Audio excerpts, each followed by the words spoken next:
G'day everyone, welcome to Matt Hill Scar Models. This is video number 2 on the update, was an update on the Zvezda BT-7 kit, and I've jumped the gun a fair bit, I'm sorry, because I had to build and weather everything before I put the tracks on.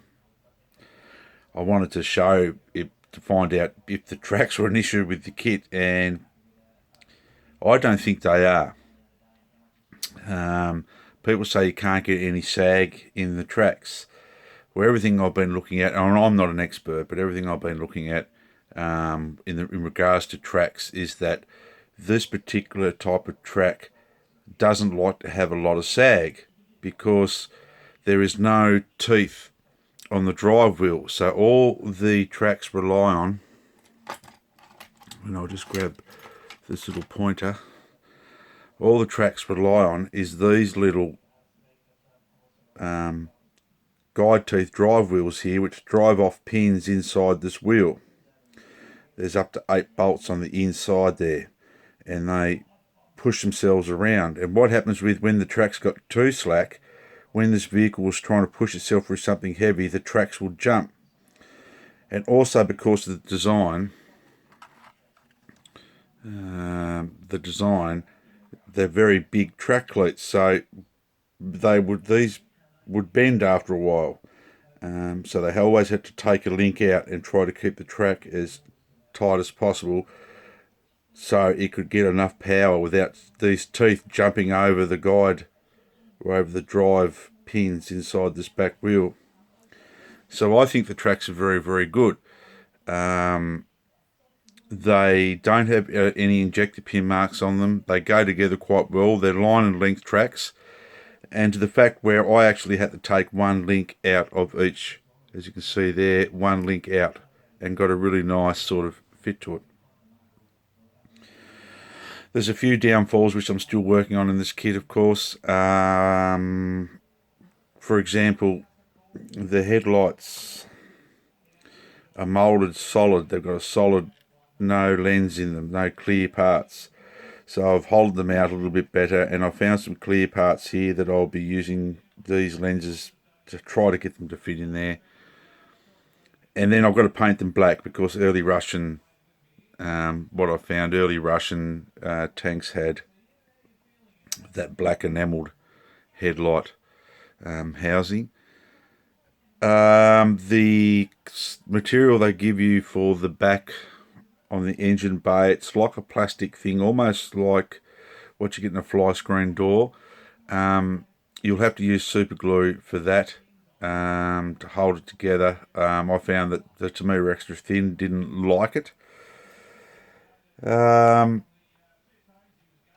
look, for an overall kit, the chain doesn't come in the kit. That's something that I've added. I've still got to paint the little gun, the coaxial gun. This has to be built, if you could get away with putting it on last and carefully gluing it, because it's very, very delicate. I've got to repair a piece here which I broke right there. If you make sure that you can put it on later, would be good, but it's very, very tricky, very, very fiddly. The decals aren't the best in the world. I've got to go over it again before I do this. See, there's a few little marks where even with decal setting solution they didn't quite conform. So I'll just carefully prick those with a sharp pin, add a bit more decal solution to it, and hopefully get them to come down over these rivets on the tank. If not, I'll just drag them away and make it look like it's damaged, weathered up paintwork. The wheel pins where the wheels go into the actual parts of the chassis, these two sets of wheels here, the fit is terrible. That one's just moved. I've got to carefully glue it back in again. These have got plastic pins on the back of them. If you muck around with them too much, they'll break off. It's very, very, very soft plastic. But apart from that, there's no interior. I'm going to actually close the doors up on this one. I've just got them temporarily glued into place. It's not a bad kit. You know, if you could find it somewhere a bit cheaper, it's not a bad kit. I really enjoyed it, to tell you the truth, only because I went out to prove a point that I could get a good result out of it anyway. I hollowed out the exhausts. They've been hollowed out carefully. The gun barrel at the front has been hollowed out carefully. And they're little things you can do to improve it. I've got to dull coat this now a little bit just to tie everything together. I virtually went over it with a base coat of black primer. Then I used the XF5 from Tamiya as a base green coat that I can chip. And then there's Mr. Hobby makes some early Russian green armor color, which is a lacquer base paint. The hairspraying technique, which I'll explain later, because one of the people on my channel wanted to know what it was. I could either refer him to Rinaldi's channel, because that's where I've sort of learned how to try to do it. It's very hard to chip. The lacquer's very hard. So I'd recommend using X20A thinner, because it seems to react better with a bit of water in it, if you know what I'm talking about. But then just went over it with some oils and just highlighted and did some chipping and scratching, and it sort of came up pretty well. Put some oil stains on a few things, and I'm quite happy with what I've got for my third or fourth armour model that I've ever built, because I've mostly been into my aircraft, but because of I got hurty at work, it's just I've got no feeling in one of my hands, so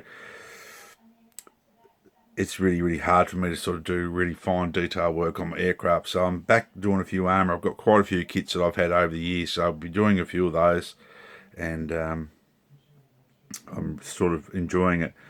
But yeah, just weathered up with pastels and pigments and some homemade washes and etc. So yeah, all I've got to do is put the headlight on, and then I'll probably put it on a base if I can do a final reveal. But don't be scared of this kit, and don't worry too much about the tracks. I almost bought a set of aftermarket tracks just on what I've heard from other channels, and you don't need it, because just as I said in my first video, it'll just become a far too expensive kit,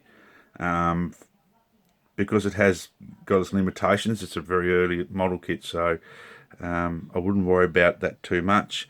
The other thing I'll be doing, adding with this kit, which I've had in the stash for quite some time, is this, oh geez, nearly knocked everything else over tit. This Legend Productions Russian tank crewman. When you think of tank crew, you think of all the figures. It should say just crewman, single crewman, but it's only one figure in there, and I will be having a go at that. Really big box for very little bits in it. But just quickly show you that everything is molded very well. The legs, and I'm no expert on figures, but everything just looks nice and crisp. The face has some really nice features to it, and the tanker's helmet sculpted very well. We've got his arms there. He's holding his Tokarov, I'd say. His boots are moulded nicely with those little pins which coincide with these little holes in the bottom of the legs. Won't take much clean up to do that. So yeah, I'm looking forward to sort of having him standing next to the tank.